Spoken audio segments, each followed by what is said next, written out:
Now let's dive deep into this big LGBTQ plus story for today. I'm Edward Otto Zelke and let's queer up politics. Pete Buttigieg asks what is the cost to win back young American men. Pete Buttigieg is once again making headlines, this time for his attempt to appeal to young American men. In a new interview with GQ, part of the magazine's State of the American Male in 2025 series, the former transportation secretary and openly gay former mayor of South Bend, Indiana, spoke about what masculinity means today and how society should engage younger men who feel politically alienated. Buttigieg told GQ, quote, "There's clearly been a turning just in the last few years. And it was brought out in the election. But it's not just about the election, where I think you have a lot of younger men who view the things that have changed as going so far that they no longer see where they would fit in a more progressive story," end quote. He called that a tragedy, saying that young men may have the most to lose in today's political climate. Buttigieg, who ran for president in 2020, argued that the left has contributed to alienation by creating what he described as a culture of scolding and finger-wagging. He suggested progressives need to provide an alternative vision for masculinity beyond the toxic label. His comments touched on sensitive issues including gender-based discrimination, the Me Too era, and political backlash to movements like Black Lives Matter. Buttigieg emphasized that equal treatment for women and protections against harassment should not be seen as threatening. Still, Buttigieg's moderation has drawn criticism. Some argue his outreach risks legitimizing conservative ideologies, including those hostile to LGBTQ plus people.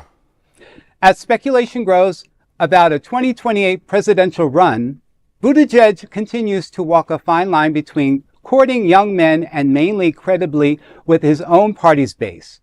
To know more about the story, read an opinion piece written by Elaina Patton, a New York-based writer and editor at out.com. Well, this is definitely something that, I've thought about myself as a gay white man, and how do you, I look at where I was affected by masculinity and toxic masculinity. And, I was always somebody that kind of refrained and was always afraid of confrontation with that. And so I would always try to present myself a little bit more masculine just because I was afraid of being perceived in some sort of feminine way. So I had this always perception that I always had to be somebody else that I wasn't.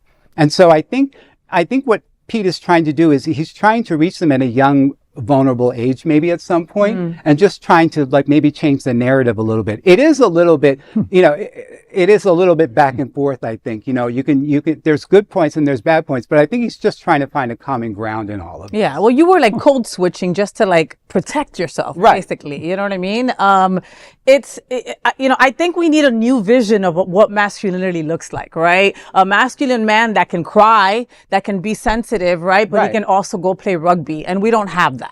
And we don't have any judgment of that either, no, because that all encompasses masculinity. I think that's what he's trying to get at. But, as growing up, if I was upset or if I was crying, I was just told to stop being dramatic, So, those words hurt. Mm-hmm. Of course. Well, I think he's also, clearly trying to find a way to message to this demographic, for want of a better word, that was so taken by the right wing and all the podcasters and all that. Right. They found, that's what the right wing did. They found a way in with TikTok and these different podcasts. That's how Trump got elected. Almost primarily. Almost playing on they're feeling like they're left out in some sort of. And really playing into what we might call the toxic masculinity, digging deeper into it, doubling down on it rather than saying, "Oh, that's that's I'm not me. I'm not going to bring that." Well, no, I think they would double down. They wanted that is me, and I'm going to go more into exactly. Listen, as a kid, think about MMA fighters. Think about world wrestling. You know what I mean? That's their demographic. But Pete would have to go find them at 3. You know what I mean? To Fresh try to out of the turn them womb. away. Oh, hey. Understand that. You Fresh know what out I of the mean? womb. Hey. Hi, as you're coming out of the vag. Hey, I mean, we need a butch man that's gay. Out there in the forefront. We need, no, we do. I'm sorry, Pete, I love you to death. You know what I mean? We need a John Cena up there. We need like a big, burly guy that, yes, I sleep with men, and what are you going to do about it? You know what I mean? The Rock or somebody like that. Do you understand what I'm trying to say? Like, no, but you know what? I Pete think, está solo. I think Poor guy. I think, right? the gay community at least is beating them at that game. I think at least because before what you used to watch on TV were gay men, like, it was just Liberace, like, the